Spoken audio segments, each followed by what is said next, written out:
My son, a terrible darkness has returned to our world.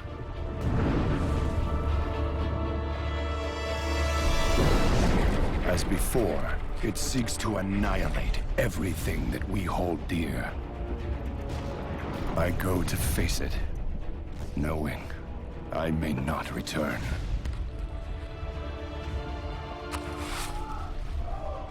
They're coming! They're coming back!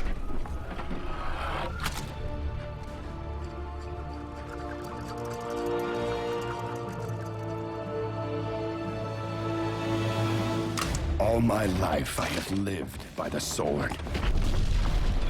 I've seen kingdoms burn, and watched brave heroes die in vain.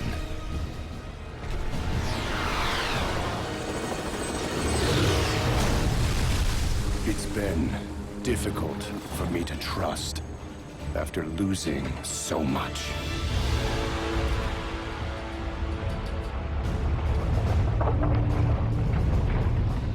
But from you, I have learned patience, tolerance, and faith.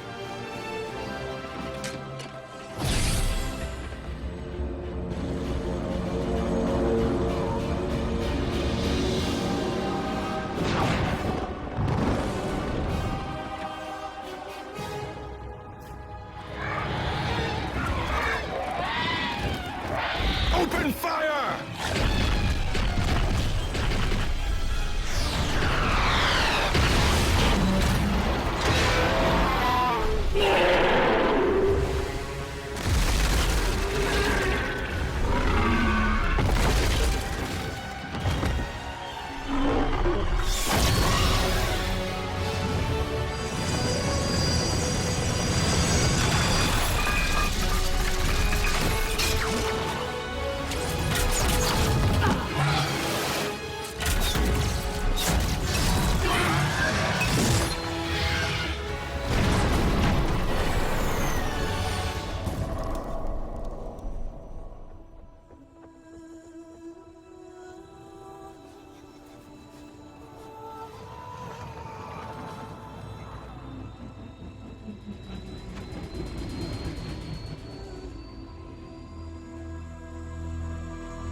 Anduin, I now believe, as you do,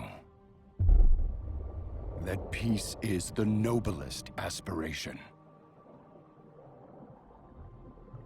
But to preserve it, you must be willing to fight.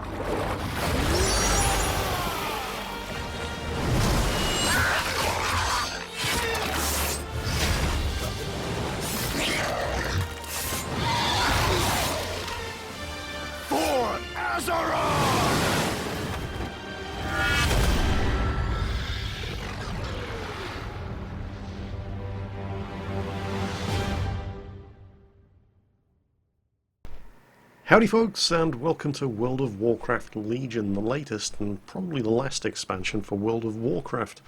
And when I haven't been doing a World of Tanks or a World of Warships video this week, this is pretty much what I've been doing every second I've been awake. The expansion's been out for 5 days now.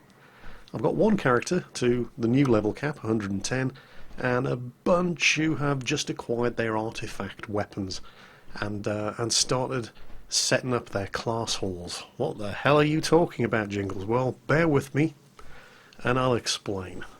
You begin this expansion at level 100 in the city of Dalaran, which is under attack by the Burning Legion, and the decision's made to evacuate the entire city to the Broken Isles. Citizens of Azeroth! Today is the day we turn the tide! Today is the day that we retake our world and send the Legion back to the hell that spawned them. Our path is clear.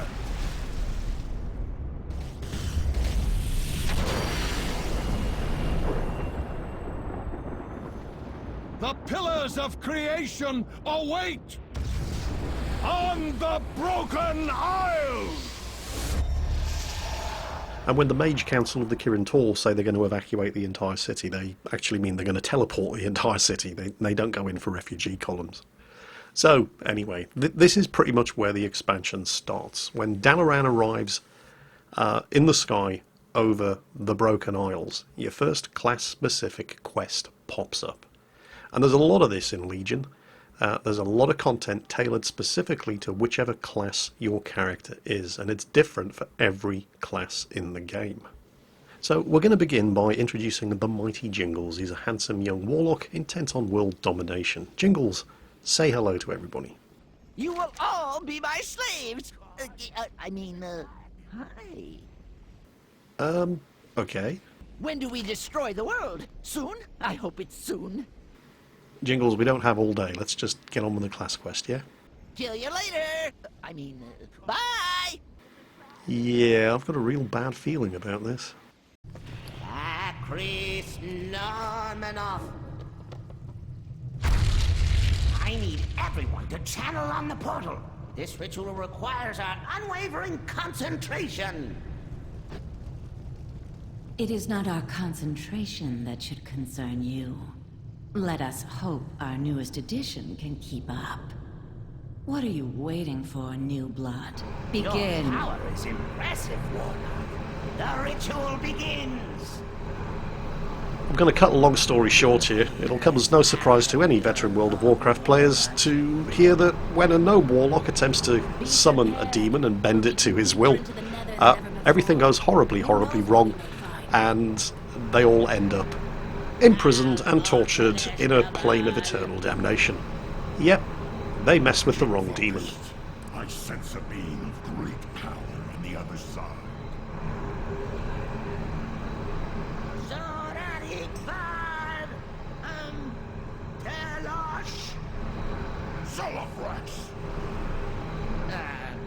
Or was it Teloff? I'm always mixing those up. No! The portal!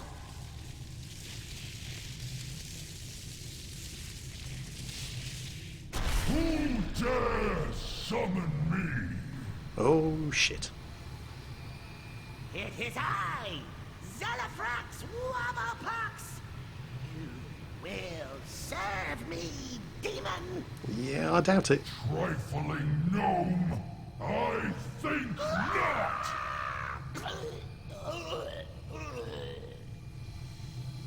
Foolish mortals, you think yourselves worthy to enslave the mighty Juggernaut? It is you who will be made to serve! Warlocks. Warlocks are all just failed mages, you know. They're mages who went to mage school. On the first day realised they were hopelessly out of their depth and said, look, sorry, but no, this is just too much. I'm going to go. I'll just take the page on summoning. That's a warlock. Well, the first thing you have to do is bust out of your confinement and attempt to rescue your companions. And then, instead of just getting out while they can, one of them has the genius idea that they should attempt to re-enslave the Demon Lord. And that has depressingly predictable results. This is amazing! Think of all we could learn from these tomes. Not to mention the power they could give us. This is the tome you seek, friend. Take it! We can leave this place before Juggernaut finds us! Insolent wretches! It would appear we've been discovered. Did you think you could escape my grasp so easily? Unhand me, wretch! Haughty warlocks! You presume to issue commands to my kind? Face the consequences for your insolence! Shinfel, no! I will smash you like the insignificant nuts you are! Burn! Burn in the fell fire! Flee, friend! We must escape through the gateway! Yeah, that didn't work out too well. And of course, all of your companions get killed one by one before you alone make it to the gateway and escape. But not before telling the Demon Lord what you think of him. And because we didn't learn our lesson the first time, we allow the demon minion that we escape with to talk us into going out for revenge. And the book that we found is the key to an artifact weapon of great power that's going to allow us to accomplish this. To begin with, you have to choose one of three, and that's going to depend on what talent specialization your particular warlock is: affliction, demonology, or destruction. You will be able to collect all three weapons, but it's best to pick initially the one that you plan to be leveling up with, and for Jingles, that's demonology. The demonology warlock artifact weapon is a dagger and an offhand skull, but it's the skull that's the special part, because the skull is actually, well, technically alive. It's the skull of a demon, and the demon needs rescuing before you can actually lay your hands on this artifact weapon. So, back into the abyss to slaughter a few dozen more demons and demon lords, and eventually you come face to face with the skull of the Manari. And there it is, your very first artifact weapon as a demonology warlock. And very nice it is.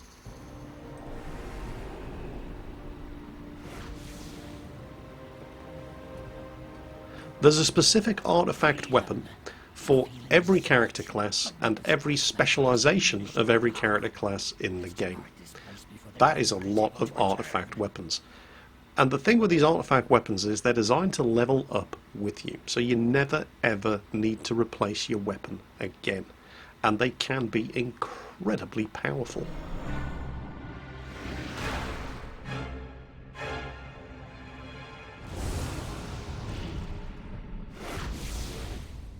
And I shall see what you are made of.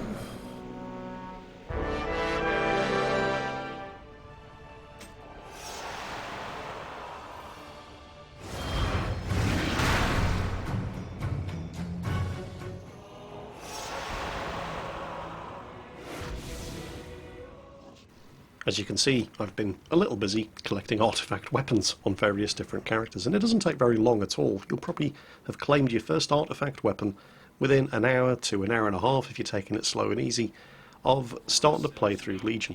And upon claiming your first artifact weapon, that's when the second major new change is thrust upon you here in Legion class halls. Now, they're a bit like the garrisons from Warlords of Draenor, the previous expansion, but whereas wandering around in a garrison could be a bit of a lonely experience, because they were instanced for you and you only, and nobody else could wander into your garrison unless you'd grouped up with them and you were the group leader.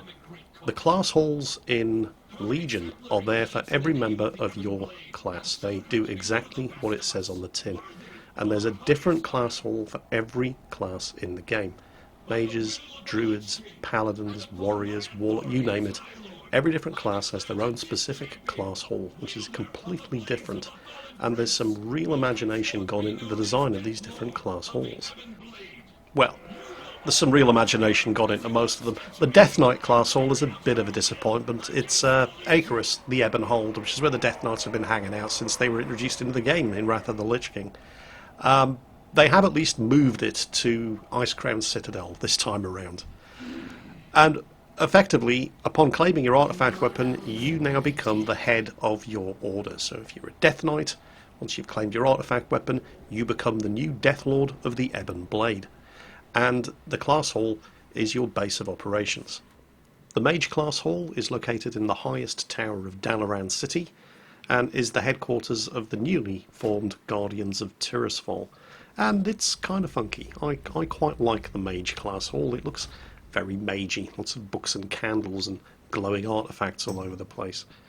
Your class hall, by the way, is also where you're going to be powering up your artifact weapon, and it is going to get very, very expensive to fully power up this artifact. Don't forget, this weapon has to last you all the way through Legion content, all the way through the future patches and the various different tiers of content progression. This weapon is going to keep scaling in power with you as you gear up. The weapon in fact has its own experience bar right above your experience bar, and you earn artifact experience as quest rewards and drops and dungeon loot, which can be used to unlock the various different abilities on your artifact weapon. It has its own talent tree, if you like, just like you do. I have to admit, of the ones that I've played through so far, I like the Mage class hall. It's really, really good. The Death Knight class hall, well, I've seen it before, it's just the Ebb and Hold. It's been around since Wrath of the Lich King. They've just moved it to a new location.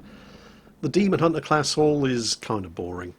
The Warlock class hall is kind of confusing. But the Paladin class hall is very, very pretty. And the whole being selected to lead the Knights of the Silver Hand thing, if you're any kind of student of the lore of World of Warcraft, brings a real lump to your throat. Oh, yeah, goes without saying, and I should probably said something at the very beginning of this video. Major spoilers incoming. At your service. Sorry about that. You can always count on me. These fine men and women need a leader. Your deeds prove you are the clear choice to bear that burden. Come, I will address them on your behalf. Paladins of Azeroth, you've gathered to mourn the loss of High Lord Tyrion Fordring. Many of you look to him as an ideal, the paragon of what we all strive to be. Let us observe a moment of silence for a great soldier, leader, and friend. In the light we are one, brother. Always. Inscribe your name into the Librum of Ancient Kings, so that we may begin the ceremony.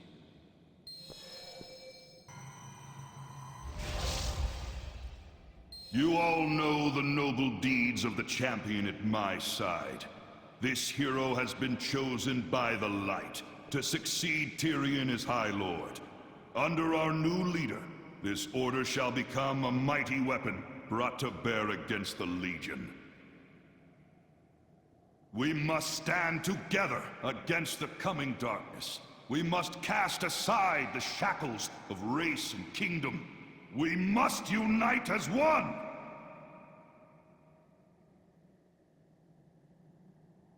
The Blood Knights stand by you, High Lord. Azeroth will not fall. We pledge ourselves to your cause, High Lord.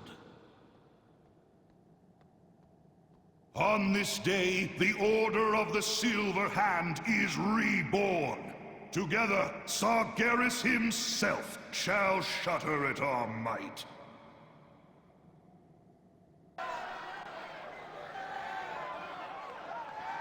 Well, I don't know about you, but that gave me chills. So, anyway, what else is new in this expansion?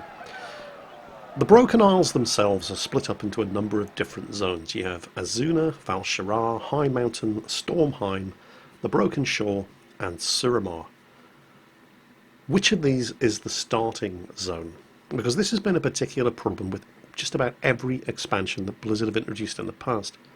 As soon as the expansion goes live, everybody's trying to get into the starting leveling zone at the same time, and there are just far too many players all trying to do the same things at the same time, and it never goes well. Hundreds of players all trying to do the same quests at the same time, trying to get the same drops at the same time, trying to kill the same quest mobs at the same time, with predictable levels of frustration and asshattery, not to mention stress on the servers. Blizzard's launches have never really gone particularly smoothly. Servers have crashed, players have gotten frustrated, they've been stuck at the login screen. Launching a new expansion has never been anything that Blizzard have historically done particularly well, until now. And to illustrate why this has been easily, beyond any shadow of a doubt, the smoothest launch of an expansion that Blizzard have ever done for World of Warcraft, we're going to follow my mage, Callie, as she levels up from level 100 to 110, which is the new level cap. She began her new adventures in the zone of Azuna. Now, from your class hall's battle planning table, you get to pick which of 4 different zones you're going to start off in. It could be Azula, it could be Val-Shara, it could be Stormheim, or it could be High Mountain. That's right, 4 different starting zones, not just one. In Wrath of the Lich King, they try to get around this whole overpopulation in the starting zones problem by giving you a choice of 2 different starting zones, either Borean Tundra or the Howling Fjord. But in practice, what this meant was that you picked one of them and you never saw the other one, so that was an entire zone's worth of content that most players, depending on which starting zone they picked, never got to see. You don't have that problem here in Legion. So Callie's picked Azuna as her first leveling zone. Now you'll notice Callie is level 100. And all of the bad guys that she's fighting are level 100 as well. What's so special about that, Jingles? Isn't that exactly the way it should be? Well, yeah. But I didn't realise until I'd levelled up a little and moved on to other zones just exactly how clever the technology that Blizzard have been running in the background actually is, where this whole levelling process and the various different zones in the Broken Isles are concerned.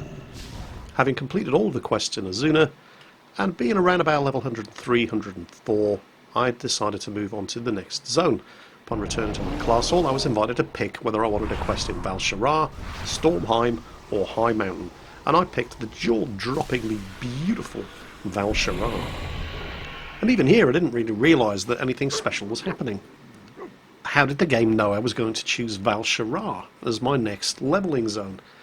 It's a bit lucky that all of the bad guys here are the same level as me, isn't it? The penny still hadn't dropped until I moved on to my next levelling zone after having completed all of the quests in Val-Shara. And it wasn't until I was in my 3rd levelling zone at around about level 106, Stormheim, again which I'd picked entirely at random, that I began to suspect that something very clever was going on in the background, particularly when I began to notice there were a whole bunch of players around me that weren't the same level as me. I was level 106. There were level 100 players running around doing exactly the same quests as I was. There were level 109 players running around doing exactly the same quests that I was. And that's when I finally realised that Blizzard had done something very, very clever with the whole levelling process.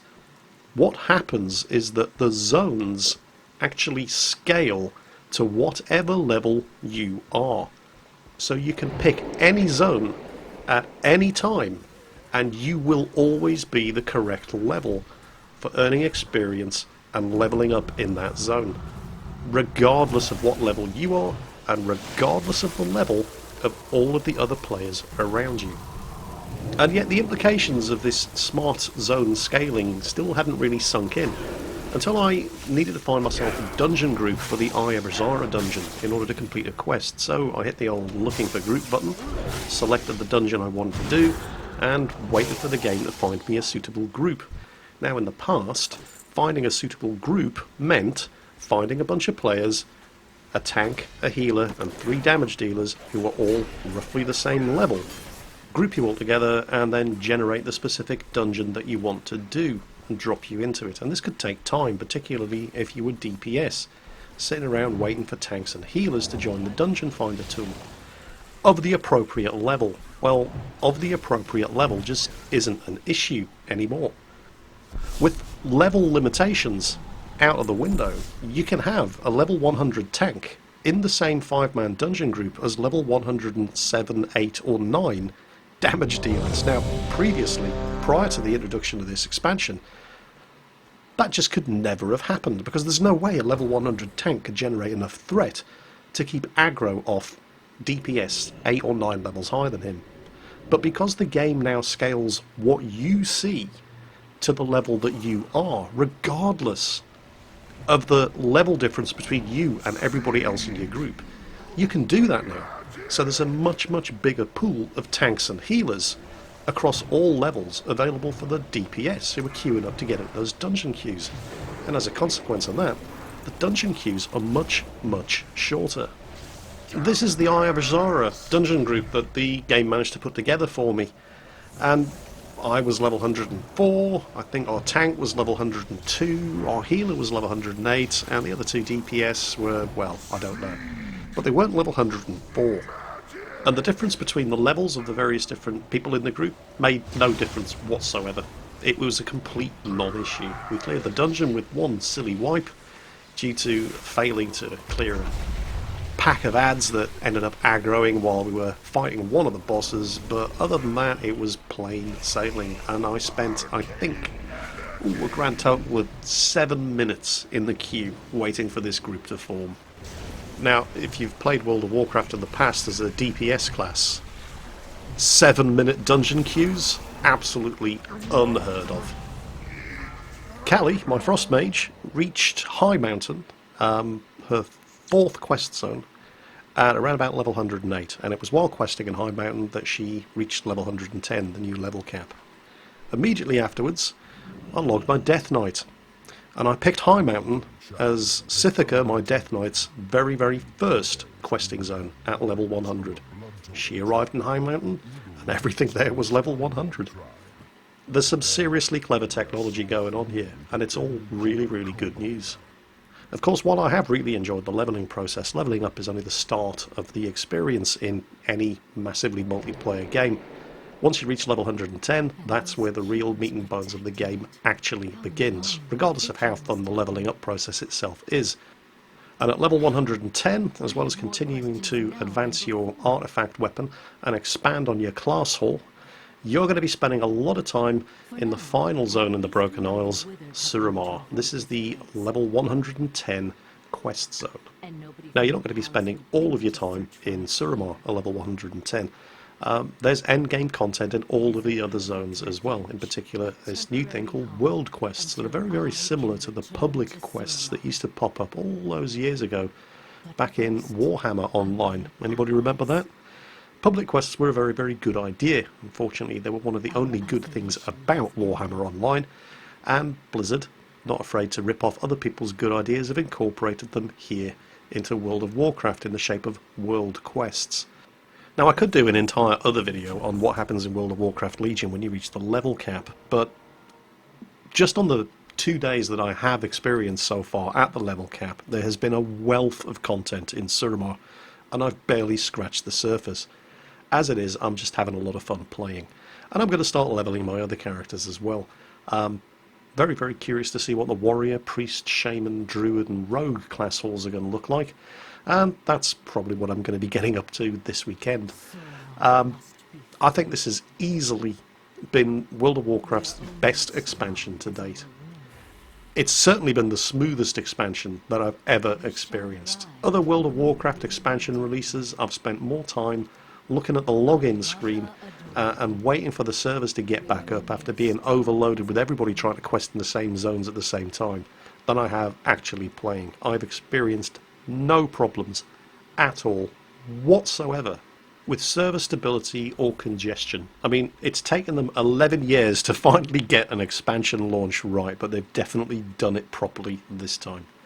As far as the content itself is concerned, well, it's the usual high standard of quest lines that you come to expect from Blizzard and World of Warcraft. It's not completely perfect, however. There are still some of those go and collect 10 bears' arses quests, although thankfully they are few and far between. What do you mean, Jingles? Well, I mean exactly that.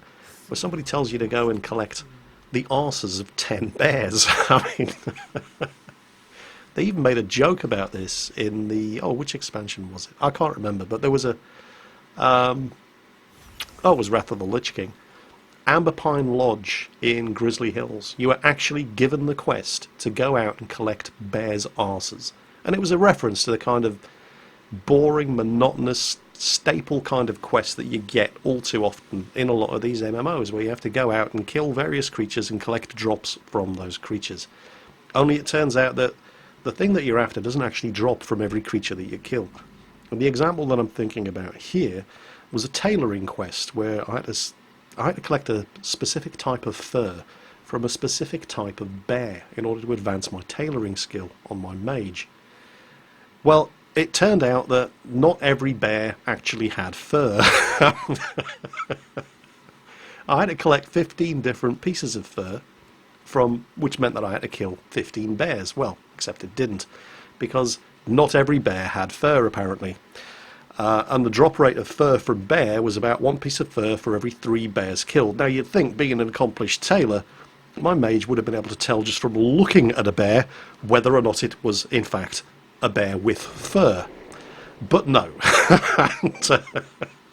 So it meant I actually had to kill 45 of these buggers in order to get the 15 pieces of fur that she needed, which wouldn't have been an issue, except the area in which these very, very specific bears lived was quite small, and there were never more than 8 of them up at any one time. Oh, that was frustrating. And it could have been worse, because at the time I was the only tailor in the zone actually trying to kill these bears. If there'd been one other tailor trying to get it just wouldn't have borne thinking about. That kind of quest, however, few and far between. The majority are very well written and very entertaining. So much so, in fact, that as soon as I finish doing this video, I'm going to jump straight back in and start leveling probably a warrior, or maybe a priest, possibly a shaman. You know, I don't know. So much to do, so little time in which to do it. Anyway, that's it for today's not World of Tanks or World of Warships video. I hope you're enjoying your weekend. And if you are a previous World of Warcraft player and you've been thinking about getting back into it with the release of this Legion expansion, I cannot recommend it enough. It has been amazing fun. Anyway, that's it for today. Enjoy your weekend, folks, and as always, take care, and I'll catch you next time. Kill you later. Bye.